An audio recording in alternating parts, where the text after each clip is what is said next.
Muy buenos días a Fernando Olivera, gracias por estar con nosotros.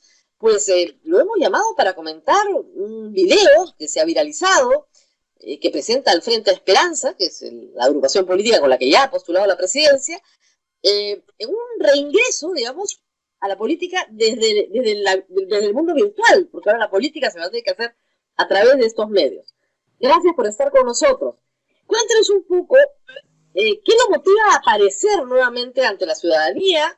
Está preparando su campaña para el próximo año. ¿Cuál es la motivación de aparecer en este momento? Buenos días y tristes días, Rosa María. Estamos los peruanos todos de luto, porque este es un drama nacional, el del coronavirus. Más de 5.000 muertos, miles y miles de muertos, ya cerca de más de 200.000 enfermos, infectados y muchos combatiendo en este momento.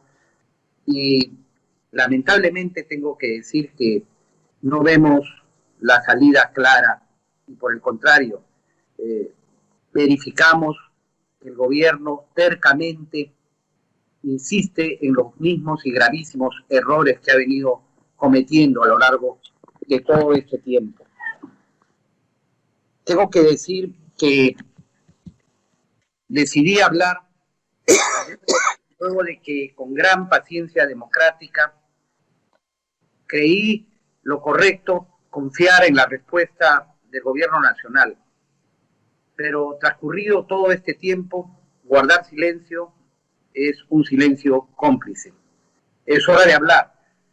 Y cuando me he pronunciado en el video que hace referencia a Rosa María, tú verás, lo he hecho sin ningún tipo de logo, ni ningún tipo de título, porque no se trata de una cuestión política partidaria. Se trata de reclamar, exigir que a los peruanos se nos diga la verdad, que se sea capaz de reconocer errores, pero lo más importante aún es rectificarlos, porque lo que queremos es soluciones y no queremos que se siga agravando el drama nacional. Y la verdad pasa porque nos digan un diagnóstico correcto de la situación del coronavirus en el Perú. Empezando por el número de muertos. El Perú es el país número 1 de subregistro de muertos, de vidas humanas que han desaparecido. Se ocultan definitivamente con fines propagandísticos, para querer decir que los índices de letalidad son menos de lo que realmente son y que expresan el fracaso de esta estrategia determinada. Se lo voy a decir con toda transparencia, te lo digo, Rosa María, una estrategia de enfrentar al coronavirus que no tiene sustento científico.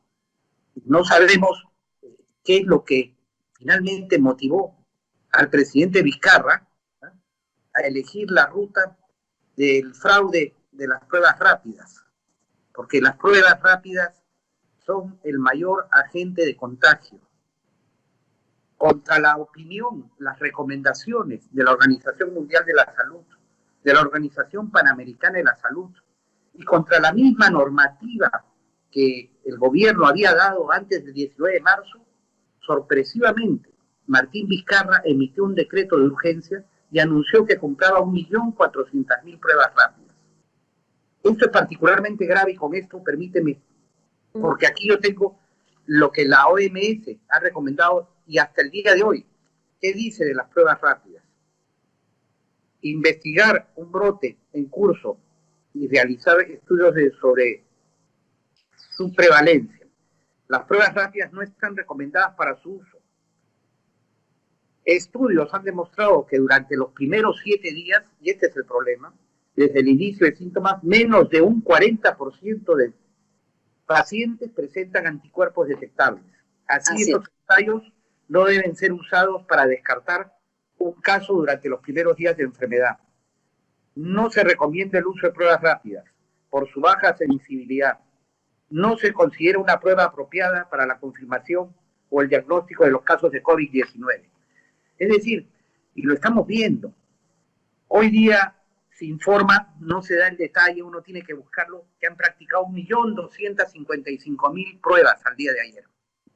Y mezclan moleculares y rápidas. Con moleculares son menos del 10%. Digamos, 1 millón de pruebas rápidas.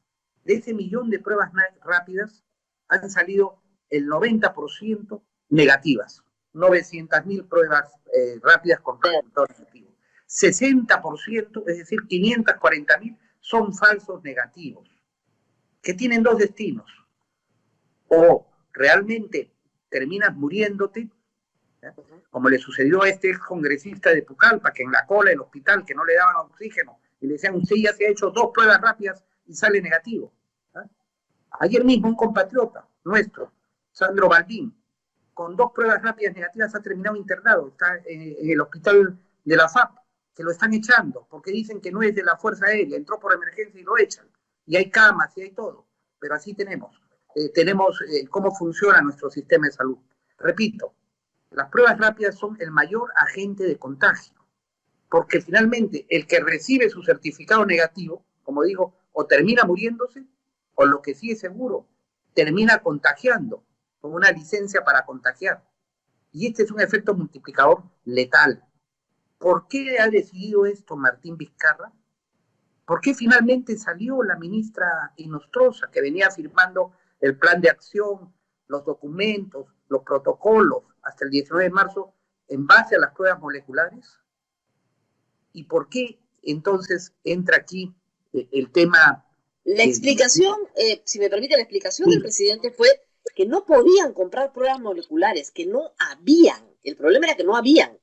Y las rápidas, si bien no tienen efectivamente la misma capacidad de detectar el virus los primeros 7 días, por lo menos ayudaban, eran pruebas y ayudaban, y por lo menos detectaban a un grupo.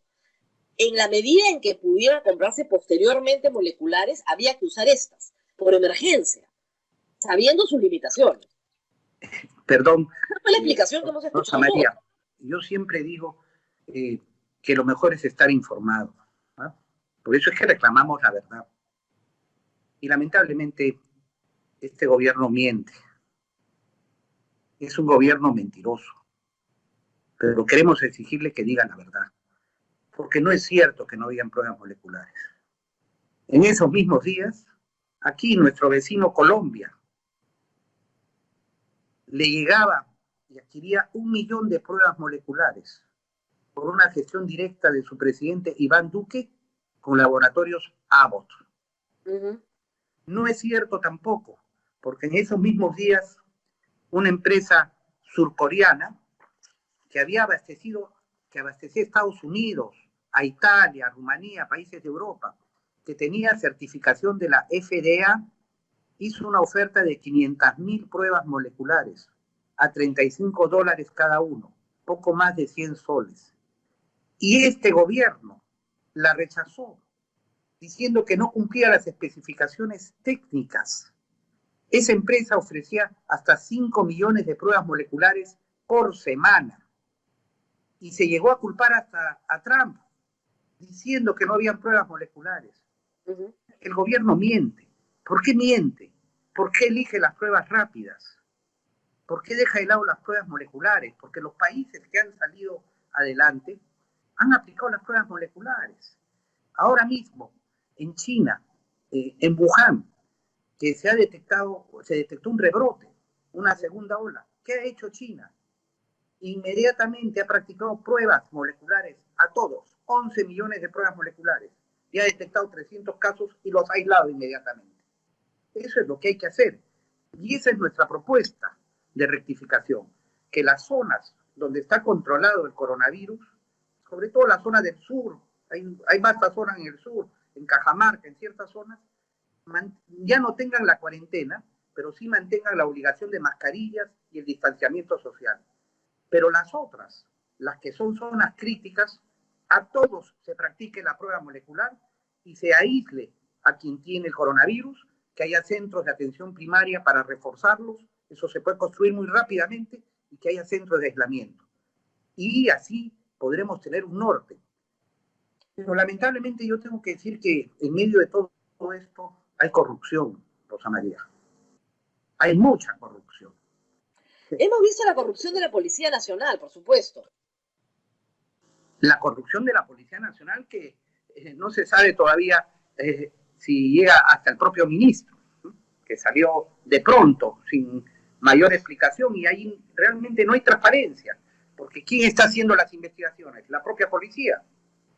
Sí, claro. Y cómo actúan ahí con sus jefes que están todos metidos, ¿no?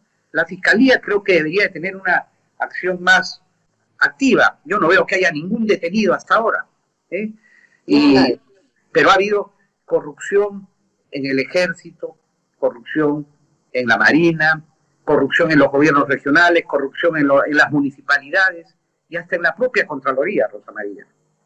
Pero en este caso en particular, yo debo decir que revisando las compras que se han hecho, mira, la urgencia del 19 de marzo, este es un tema muy, muy grave, te voy a decir.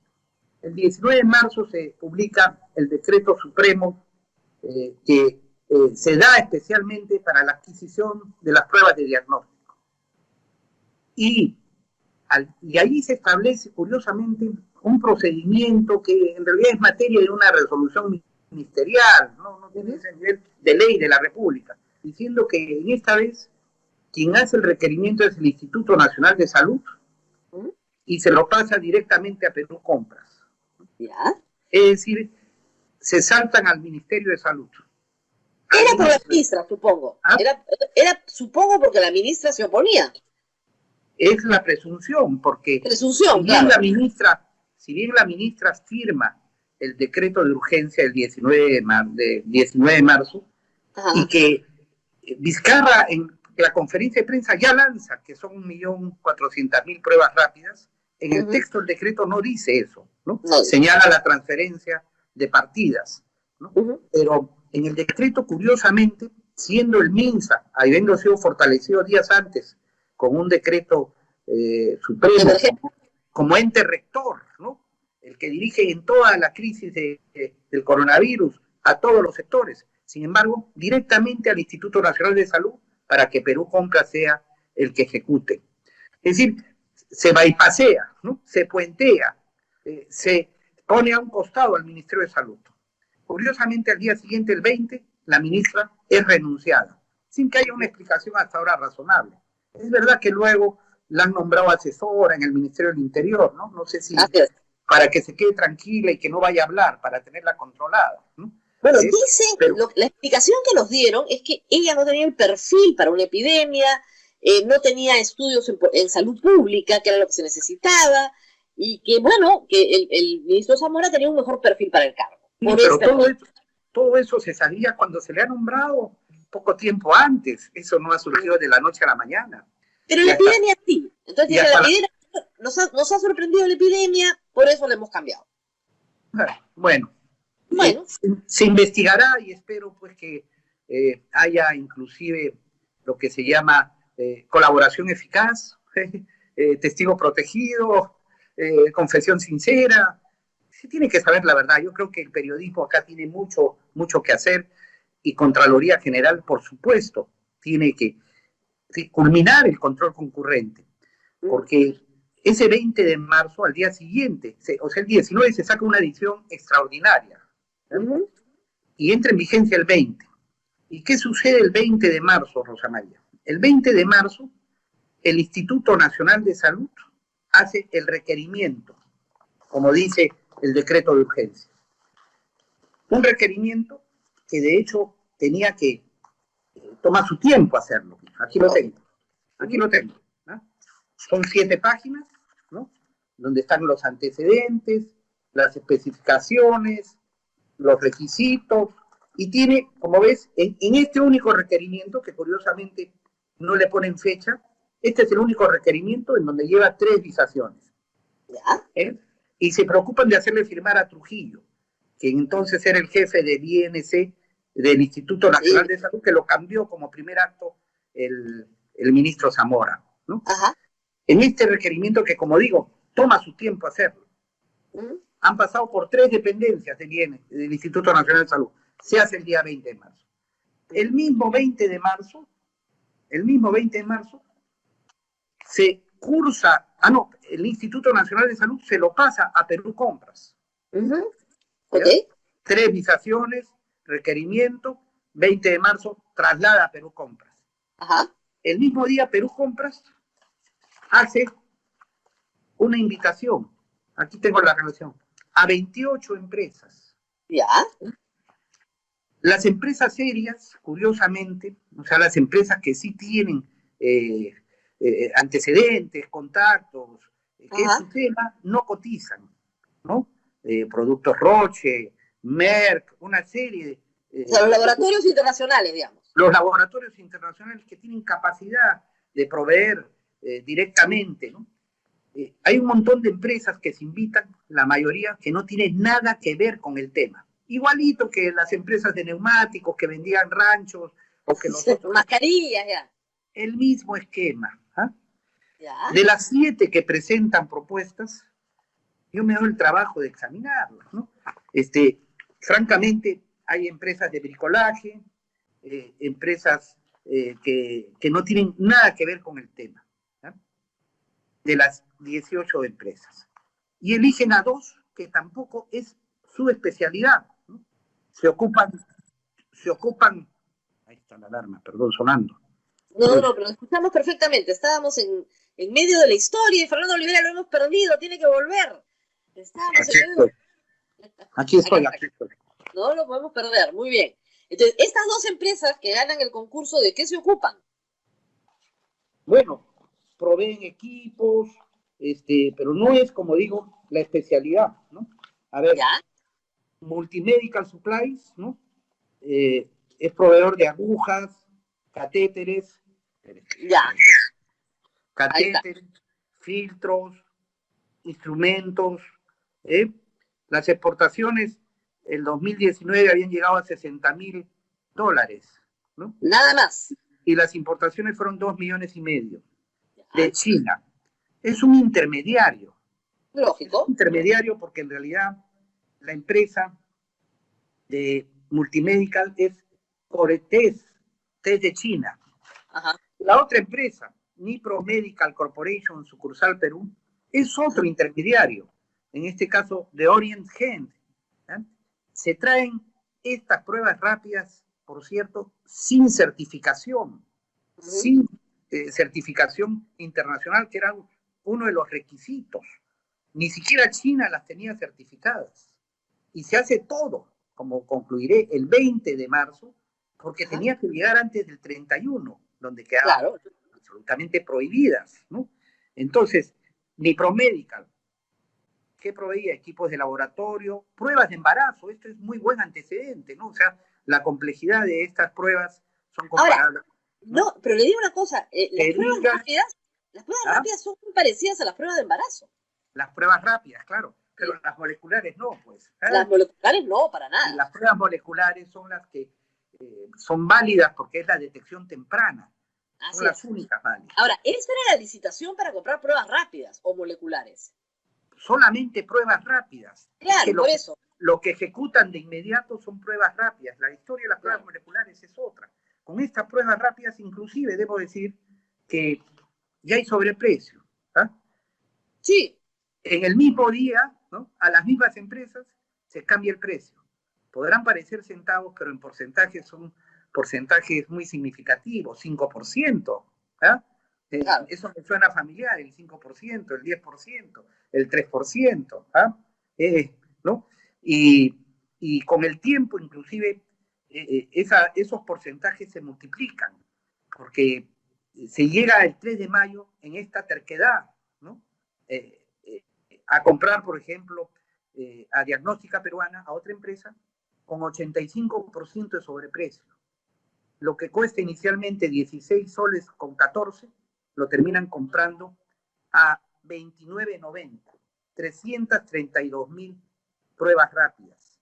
En eso nomás hay un sobreprecio de 4.500.000. Y en los otros, sobreprecio de 5%, de 3%, en fin. Ahora, eso en pruebas rápidas. Ahora, lo pueden decir, pero señor Olivera, estábamos comprando contra el tiempo. No habían otros proveedores, no teníamos otras cotizaciones. ¿Qué podíamos hacer? Perdón, ¿cómo pueden explicar que en el mismo día, Había puro. haya precios diferentes de las mismas empresas? ¿Eso se puede explicar? No. Ahora, le van a decir, le digo, le adelanto, señor Olivera, Rosa María, sí. en el caso de las pruebas moleculares, cuando se da el decreto, se anuncia compra de pruebas moleculares. Se pone un primer requerimiento de 100.000 pruebas moleculares y solo se ejecutan el 24 de marzo 4.642. Y hasta el día de hoy puedes entrar a transparencia. Solamente se han comprado 4.642 al laboratorio Roche a 82.60. Pero después se pone otro requerimiento, sin haber completado el anterior. Otro requerimiento de 116.247 pruebas moleculares. El 2 de abril, ahí cito nomás. No habían salido todas las órdenes de compra de los 100.000. ¿Y qué sucede con ese 2 de abril? Roche le compran 6.912 de las 116.000, ¿no? A 82 soles 60. 82 soles 60, que era el precio original que había cotizado y había vendido 4.000 anterior. Pero ese mismo día le compran a CIMET, a un intermediario ecuatoriano, es un laboratorio, los ecuatorianos nos venden. Una empresa ecuatoriana, debe haber un amigazo ahí, ¿no? Que coimea bien, ¿no? Lo venden, le compran 109.000 pruebas moleculares a 181 soles. Es decir, a más del doble. Qué raro, ¿no? Raro, esto es coima, ¿no? Y no nos adelantemos. Y que no se diga, Rosa María, y que no se diga que no había, porque en esas mismas fechas ya estaba la propuesta de Suiza. Aquí está, la propuesta hecha por Osan Healthcare, ¿no? A $35, o sea, a poco más de 100 soles. Sin embargo, pagaron descaradamente 181 soles a los intermediarios ecuatorianos. ¿Y qué pasó con el contrato con Roche? ¿Por qué Roche no terminó de ejecutar su contrato? Es que el problema era el precio, seguramente, porque Roche, luego, no es que se diga que el mercado, ¿no? Claro. Luego, el 10 de abril, a un requerimiento de 30.000 pruebas moleculares, solamente compran alrededor de 14.000 pruebas. ¿Ya? O sea, hasta el día de hoy no cumplen. ¿Por qué? Cumplen. Porque Roche sí mantiene el precio, 82 soles 60. O sea, hay pruebas anteriores, hay compras anteriores y posteriores a un precio menor, ¿no? ¿Por qué? Eso es rarísimo. Igualmente, hay una última compra de 49.000 a Roche a 82.60. Es que aquí hay los amigazos de CIMET, los amigazos de diagnóstico, los amigazos de Niproc Medical, los amigazos de todo el gobierno, ¿no? De Multimedical.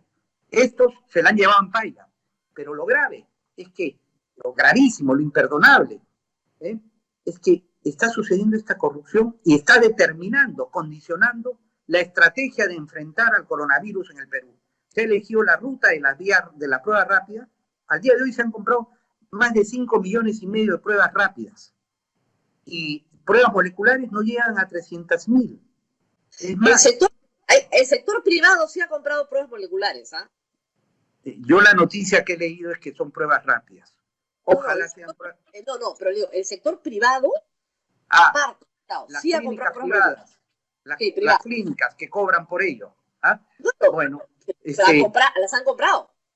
Las clínicas y laboratorios, pero una política nacional de salud, y además debe tener el principio de que toda vida humana tiene igual valor, ¿no? No, lógico. Es decir, aquí no debe haber lo decía porque sí había en función a quién puede pagar y quién no puede pagar. No, a lo que voy es que sí había... No se muere. Escúcheme, lo que quiero probar es que sí había disponibilidad. Sí, lo entendí. El sector privado podía pagar si había disponibilidad. Claro que sí. Eso es lo que digo, ¿no? Y efectivamente, habían pruebas moleculares, pero a lo que voy es que la corrupción termina determinando, condicionando la estrategia de enfrentar al coronavirus. Y cuando digo que todavía estamos a tiempo es que la Contraloría, que por cierto, el 30 de marzo, dio un informe contrario a las pruebas rápidas.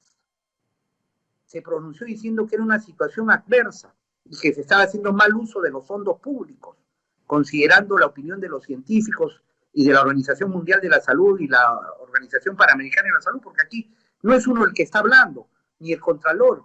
El tema científico y el tema de pruebas fácticas, en la realidad lo tienen las organizaciones y los expertos. Ahora, lo que se nos explicó también, y muchos expertos lo dijeron, es que no sirvan para nada, son complementarias y sirven para hacer un esa es una explicación, pero complementaria es, yo te hago la prueba molecular y complemento con la prueba rápida.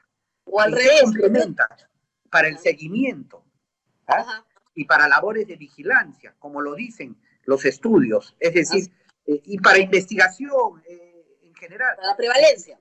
Y sin embargo esto lo siguen repitiendo, pero no lo están cumpliendo. Pero es que el delirio de este gobierno, de este ministro de Salud, yo no sé si en verdad es delirio o son intereses creados, es que ha llegado a proponer en un evento realizado internacional que la prueba rápida debería ser equiparada a la prueba molecular.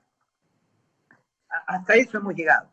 Parece que ha perdido contacto con la realidad y por eso es que estamos realmente nosotros muy preocupados. Por eso he roto mi silencio. He tenido mucha demanda porque se me ha exigido y se me ha pedido que hable, porque comprobamos que este es un gobierno indolente, que no escucha. El Colegio Médico, el 26 de enero, en conferencia de prensa, está ahí publicada, ¿no?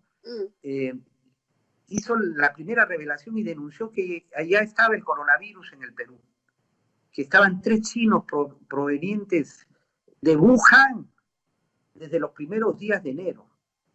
En horas de la tarde lo confirmó la ministra de Salud.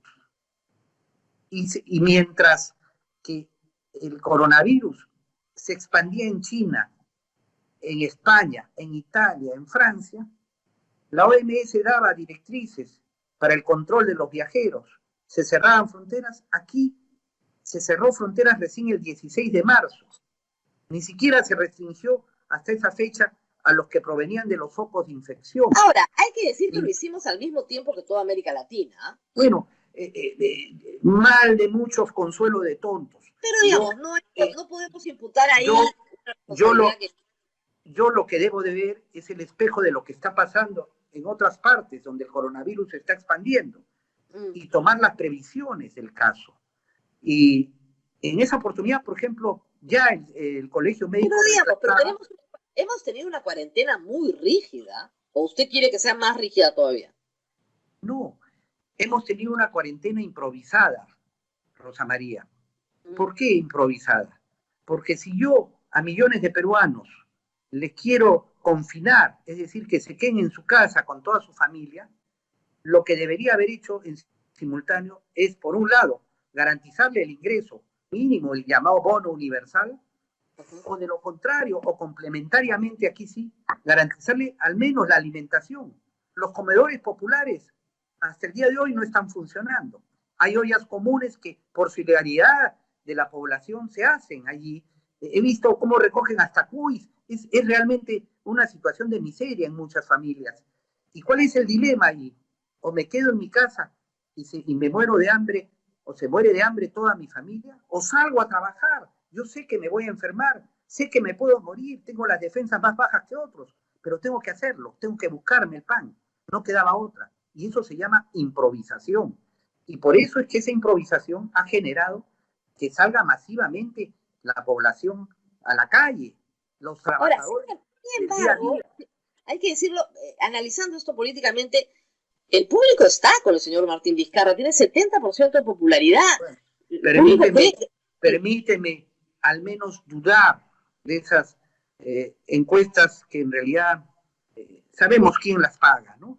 Pero no dude de eso, porque eso sí es... No, sí, hablemos claro, Rosa María.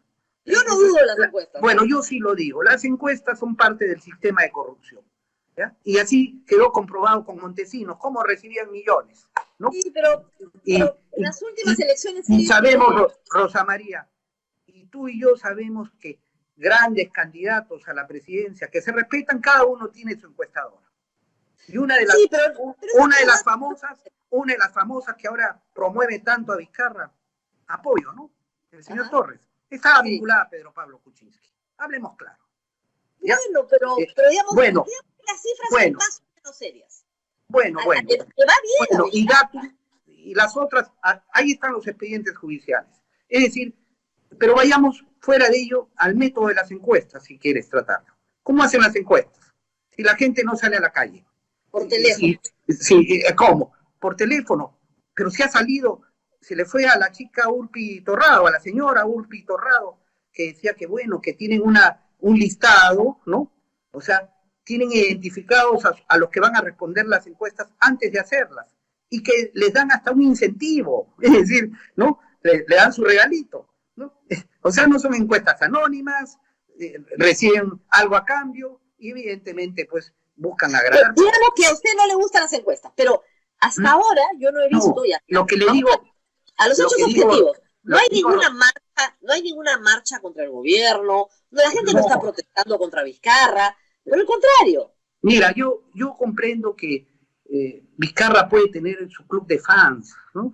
Y para eso trabaja todos los días, porque cada conferencia de prensa no es informativa, es propagandística, donde se nos oculta la verdad, donde se hacen comparaciones, por ejemplo, dicen, hemos hecho más de 1 millón de pruebas, ¿no? Y mezclan pruebas rápidas con moleculares. Somos el país de la región que más pruebas han hecho. Pero señor, está comparando papas con camotes, los otros hacen pruebas moleculares. Las publican separadas, ¿ah? Sí las publican separadas. Claro, pero vea usted las comparaciones que hacen, ¿no? Los índices de letalidad son los más bajos, claro, pero si está ocultando los muertos.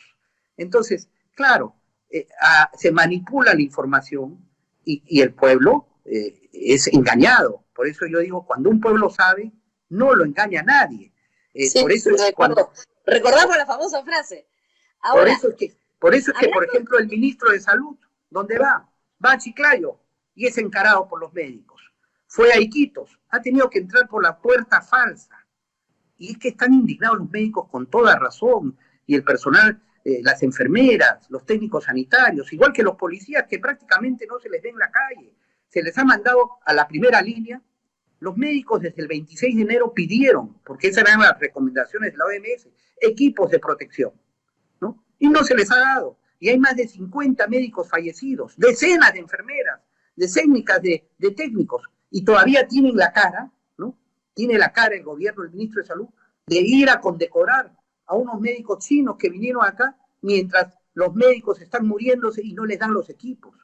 A los policías recién les han dado equipos y viene del sector privado. El sector privado ha hecho una donación porque los policías están expuestos, ¿no?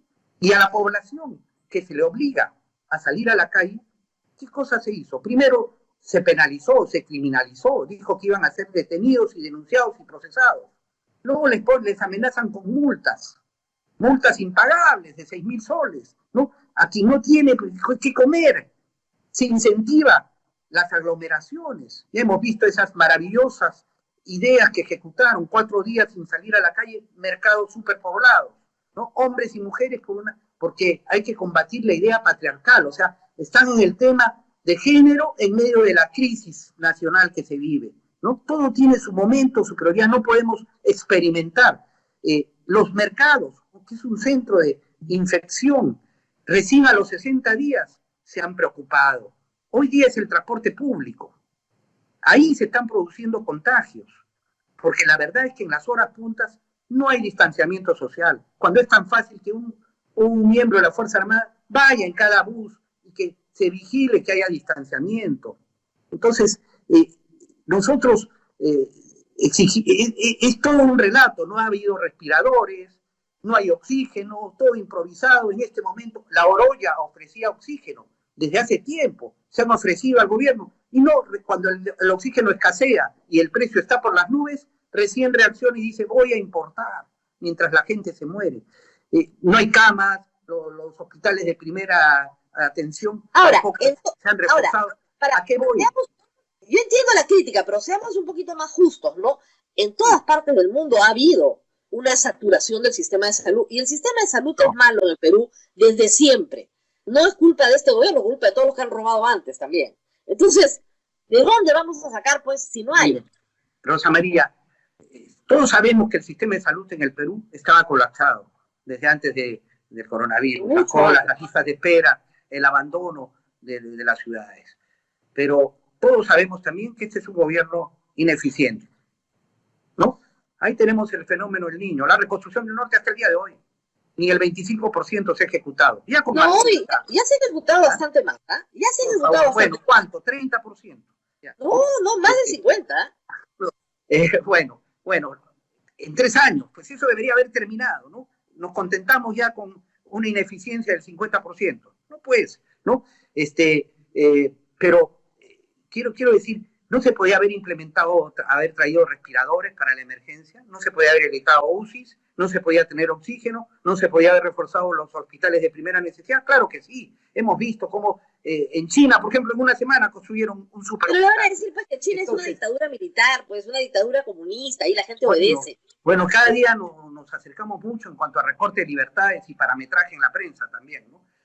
Seamos claros, ¿no? Conferencias de prensa, no preguntas directas, sino por autocensura o por censura previa, y libertades recortadas, ¿no?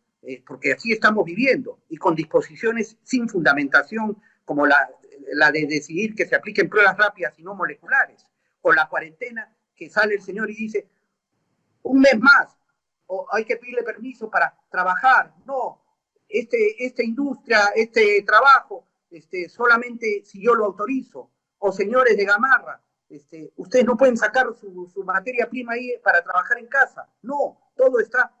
Dime tú en qué régimen estamos viviendo y a dónde tenemos que ir. Por eso hay que derrotar al coronavirus para rescatar la economía también. Ahora, le voy a decir, señor Olivera, es bien fácil ser general después de la batalla, pues cualquiera critica, usted no está sobre el caballo. Bueno, ¿sabes qué? Lo que queremos es ganar la guerra, Rosa María, y estamos a tiempo. No queremos que el Perú se hunda, no queremos más muertos. Y por eso es que lo que se tiene que tener muy claro que este es un gobierno incompetente. Ha llegado a su límite de incompetencia. Ahora, le van a decir, señor Olivera, usted está haciendo política para ganar las elecciones del próximo año. Pues, entonces usted quiere que me calle la boca, que sea parte de la propaganda oficial. Pues no, mi deber es hablar. Y yo por eso es que demando la salida del primer ministro. Ya, Martín Vizcarra es una realidad que tendrá que terminar su gobierno el 28 de julio, ¿no? Y lo es muy claro, pero, y no por su voluntad, porque él dice, tienen mi palabra. No, señor, la Constitución lo prohíbe, no hay reelección. ¿Ah? Aquí no es que yo no voy a ser candidato. No, señor, usted no puede ser candidato. No, yo no sé, pero hay algunas personas que reclamaban algún tipo de compromiso, ¿no? ¿Cómo? Algunas personas le reclamaban que lo dijera. Bueno, no está mal que lo digan, reafirma la Constitución. Es que no cabe ese tipo de declaración, ¿no? La Constitución es muy clara. En eso estamos de acuerdo, ¿no, Rosa María? Sí, claro, absolutamente. No cabe reelección. Y no es que yo no voy a postular. No, señor, usted no puede postular. ¿Ah? Gracias. Y no caben interpretaciones auténticas. Pero a lo que voy es una realidad. Contraloría General de la República y Fiscalía que investigan a fondo toda la corrupción. ¿Ya? Y que llegue a el problema es que, señor Olivera, el problema es que hasta Contraloría ha comprado. Sí, pues. Y la policía también está metida. Y en la policía han apagado las cámaras para robarse las pruebas. Pero tendrá un destino las investigaciones, las pruebas están allí. Las pruebas están allí. Hoy mismo las hay incluso en Sodoma, pero tenemos que hacer cambios, Rosa María. Vicente, es hora de dejar de lado a que es mi amigo de Moquegua, a mi paisanito, mi yunta, mi cómplice. No, señor Ceballos, váyase a su casa, ¿no? Usted cuenta cuentos, ¿no? El Perú está en un drama nacional y aquí tenemos que poner ejecutivos. Mira, Rosa María, tenemos que poner gente que ejecute, que gestione eficientemente. Tenemos que incorporar instituciones del sector privado, a la Iglesia Católica, que por ejemplo para la distribución, para los programas sociales, ¿no? En los últimos 4 o 5 días, sí, el señor Ceballos ha reunido como 8 veces recién con instituciones separadas, con los dirigentes sindicales, con la Iglesia Católica, con las empresas ayer, con los políticos que están en el Congreso, ¿no es cierto? Sí, pero esto, solo para escuchar. Rosa María, esto no es bla, bla, bla. Estamos en una crisis, urgencia. Aquí no es me siento para calmar las aguas, bla, bla, bla, ¿no? Mientras no tienen un padrón para atender los programas sociales, ¿no? Mientras no movilizan todo el sistema financiero para el bono universal y hacen cola de mendigos ahí y alientan, ¿no? No ponen cajeros automáticos, no amplían el número de agentes, no hacen que los colegios, los directores puedan distribuirlas. Ahí está el verdadero padrón, o seguir el ejemplo de la Iglesia Católica, que también hace muchísimo y mucho en silencio. Lo hemos visto en Iquitos, el párroco convocó a una colecta, oxígeno, ¿no? Eficiencia.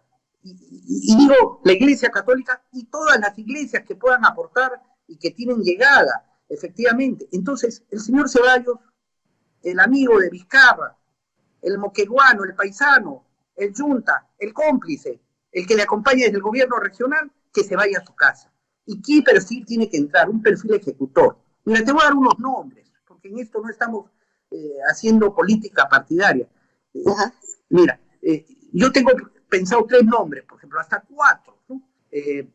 Un perfil como el de Carlos Neuhaus, que fue muy eficiente en los Juegos. Ya sabía que me iba a dar ese nombre. ¿No? Es la hora de la eficiencia, ¿no? Bueno, él está peleando porque les abran los centros comerciales en este momento. Bueno, sabrá hacerlo. Yo creo que sabrá hacerlo, ¿no?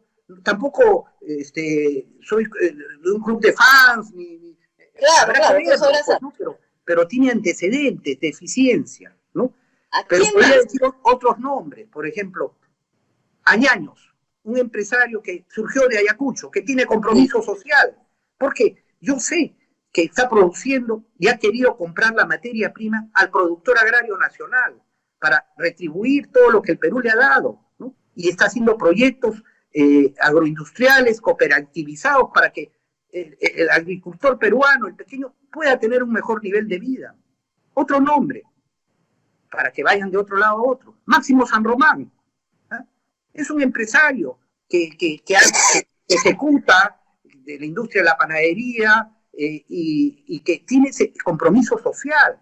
Yo sé que ha estado trabajando una serie de programas para luchar contra la anemia infantil, ¿no? Sí. Y es un hombre de decisión. O si quieres ver otra visión, para que veas que aquí no hay sectarismo, Ricardo Márquez, un exitoso empresario textil con compromiso social, ¿no? Y que ha sido vicepresidente de Fujimori, ¿no? Pero yo le reconozco, yo le he escuchado que está haciendo pronunciamientos, y se lo he dicho además en su cara. Qué bien que estás hablando, Ricardo. Hay que escuchar esas voces, que es lo que necesita el país. Pero hay personas, hay peruanos. Tiene que entrar la Fuerza Armada institucionalmente para toda la parte de logística, ¿no? Pero darle responsabilidades. El propio sector privado tiene que darle responsabilidades institucionales. En el Ministerio de Salud, el señor Zamora tiene que irse a su casa, ¿no? Usted quiere que vaya todo el gabinete. Usted quiere el gabinete entero. No sería mala idea, ¿no? Ceballos, ¿qué cosa dijo? Ha capitulado hace poco, ha dicho, es difícil saber cuánto más se podría prorrogar la cuarentena. Claro, qué fácil, ¿no? Así, qué fácil. Yo sigo con mis pruebas rápidas y sigo haciendo lo que me da la gana, pero usted, metido en su casa y quebrando la economía, muérase de hambre. El ministro de Salud, ¿cuál fue su primera declaración al salir, al nombrarlo? Un grupo se va a morir en el hospital, otro en la calle, otros en sus casas. Es decir, aquí todo el mundo muere, ¿no? Y hemos visto, está en este tema de la estrategia equivocada, de la desatención, de no escuchar a la OMS, a la OPS, al gremio médico. Realmente hay muchos profesionales en la salud. Es más, yo te diría, ahí por lo menos siento que dice la verdad Pilar Massetti, la propia Pilar Massetti, o el doctor Ernesto Bustamante, un experto, que ha sido presidente. La doctora Massetti siempre nos ha dicho la verdad. Sí, en su primera intervención en Arequipa ya dijo, los crematorios están ya colapsados, ¿no? Ya en ese momento, ¿no? Y entonces todo el mundo puso la lupa y empezaron a revisar, y el IDL, por ejemplo, presentó un primer trabajo de cómo se ocultaban los muertos por coronavirus, ¿no? Y ahora es un tema mundial, somos el número 1 en el mundo en ocultar información, pero tenemos al doctor Eduardo Gotuso, que es un gran infectólogo, no sé si sea un gran gestor, ¿no? Pero hay personas, hay personalidades, hay gente que realmente tiene el doctor Gotuso ha dicho lo mismo que hemos dicho nosotros. Hay que dar las medicinas al principio de la enfermedad, así lo han hecho los de aquí. Por eso es que hay que detectarla tempranamente. Claro, pero el problema es que el doctor Gotuso en el equipo de pensantes lo dice, pero que eso se convierta en una práctica, ese es el despliegue logístico, ese es el problema. Pero perfectamente se puede hacer, Rosa María. No, sí, claro que se puede hacer. Para eso, ciertamente, hay que contratar más médicos, hay que contratar más enfermeras, más técnicos. Al final, si se dice, no, el costo, ¿sabes qué? Es una inversión. Vamos a salir del coronavirus más rápido. Que los graduados en medicina, en enfermería, puedan incorporarse. Aquí no se les permite. Que inclusive los estudiantes de último año puedan también poner el hombro. ¿Cuántos se han ofrecido? Y en vez de eso, se está trayendo médicos cubanos, ¿no? Se está trayendo de otras partes, se condecora a los chinos, se trae cubanos, para ellos todos, para los peruanos, nada. Y además con grandes necesidades. Entonces, yo creo que otro cambio importante que tiene que hacerse urgente es el del MIDIS, ¿no? Se ha llegado al extremo que los alimentos de Califarma se han podrido en los almacenes. Ellos dicen que no son de ellos. Califarma ha dicho que no son de ellos. Bueno, los proveedores dicen que sí, ¿no? Estamos acá en quién se tira la pelota a quién. El hecho cierto es que esos alimentos debían haber llegado a la gente que se moría de hambre y se han podrido, ¿no? ¿Y la ministra de Economía? Bueno, perdón, la que ha contratado a Bloomberg, ¿no? No sea mezquino, no ha contratado a Bloomberg. Bloomberg ha hecho un comentario halagador de la ministra, punto. Pero perdón, Rosa María, hemos leído el decreto, ¿no? Ha salido publicado en El Peruano. Tú y yo lo hemos leído. Han hecho un comentario de ella. Tú y yo lo hemos leído, pero es que hay que guardar formas, ¿no? Yo no puedo, de pronto Bloomberg me llama Rockstar Internacional y después le hago un contrato. No, pues, hay que, un poquito de por favor, ¿no es cierto? Un poquito de por favor. Muy bien. Pero para la ministra de Economía, escúcheme, Rosa María, por favor, escúcheme. Más allá de que el programa Reactiva no llega a sus destinatarios, o sea, no está reactivando, o sea, la pequeña empresa, la mediana empresa, la realidad es que no recibe el dinero para sobrevivir. Más allá que los programas sociales no se están ejecutando como se deben, hay un tema, se están perdiendo cientos de miles de empleos y no se ve salida a corto plazo. Y aquí tiene que empezar a ejecutarse la inversión pública y la inversión privada. Tenemos planes, tenemos toda la política nacional de saneamiento. En el Perú no hay agua, no hay desagüe, ¿ah? Y se le pide como prevención lavarse las manos. Pues porque se aprueben esos proyectos, que se financien, que se convoque a licitación y que se contrate. Eso se puede y se debe hacer, no se está haciendo nada. Además es reactivador, genera trabajo. Igual, tú sabes, Rosa María, que acá tenemos el plan de infraestructura para la competitividad. Aquí hay 52 proyectos. Y, sin embargo, ¿dónde están la aprobación de los proyectos? ¿Por qué no se avanza en el financiamiento? Con la desarrollo? Algunos proyectos ya se aprobaron para que se reintegren de nuevo y comiencen a trabajar, ¿ah? No, esos son los que están en ejecución. Así es. Que deberían continuar, efectivamente, la Ramiro Prealé, el aeropuerto debería estarse ya ejecutando. Hay proyectos por todas partes. La reconstrucción de los colegios y los colegios que hay que construir podría haberse avanzado en todo este tiempo que no hay estudiantes, ¿no? Que están haciendo la teleeducación, ¿no? Que es bastante teórica porque en muchas partes no hay internet, no hay energía eléctrica y esto no es tan sencillo como se presenta. Y donde desde ya te digo, Rosa María, pon lupa, hay que poner lupa en la compra de esas tablets, ¿no? Porque se sabe bien que las tablets, una vez que son renovadas tecnológicamente, prácticamente están ahí botadas a precio cero, buscando algún gobierno que les compre y les pague como en el mercado, y aquí hay para repartir a todo el mundo, ¿no? Entonces, te estoy diciendo, esto es básico. Aquí se van a crear cientos de miles de puestos de trabajo, construir los hospitales. El año pasado el señor Vizcarra dijo que para el 2019 iba a construir 80 hospitales y 1000 colegios. 0 balas. El 2019, nada. Y estamos hablando... Vamos a revisar las cifras. Bueno, estamos hablando de... Congresista, pero no es congresista. Nos tenemos que ir despidiendo. Por eso hay que hacer renovación en los equipos, ¿no? Y efectivamente, los hay. Tiene que salir la ministra del MIDIS, y hay, estoy seguro, otra ministra mejor, ¿ah? Y en economía, pues que trabajen. ¿Ah?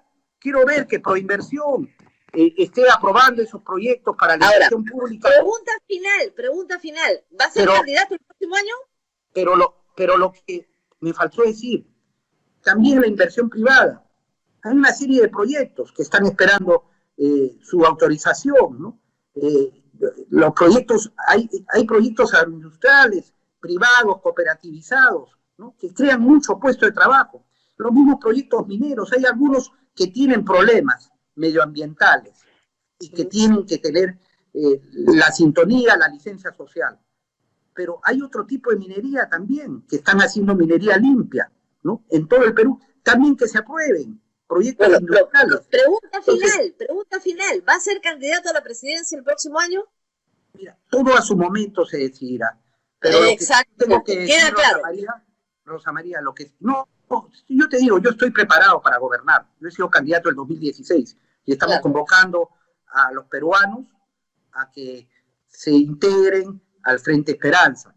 Pero lo que quiero decir es que, sin embargo, hablando de elecciones, el Congreso de la República sí se ha blindado, ha dejado de lado las normas, los requisitos de la ley de partidos políticos solo para ellos.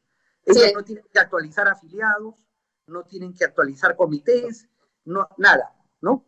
Y por supuesto no hay elecciones primarias a como todo se proyecta, ¿no? Pero eso es para mantener el cártel de partidos de la corrupción, porque a los nuevos partidos se nos tiene atados.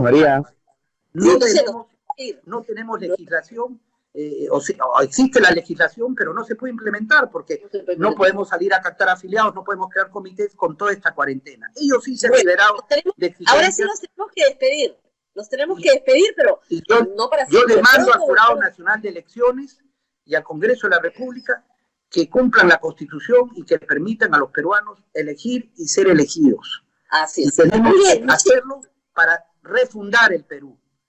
Pero la exigencia el día de hoy es salvar al Perú, salvar a los peruanos. Y en eso no debe haber diferencias políticas, debe prevalecer la verdad y la unidad. Muchas gracias por haber estado ahí, muchas gracias a toda nuestra red de radios por su paciencia, porque hemos hecho más cortes, y gracias por haber estado ahí a Fernando Olivera. Gracias, Abel, nos tenemos que ir despidiendo también.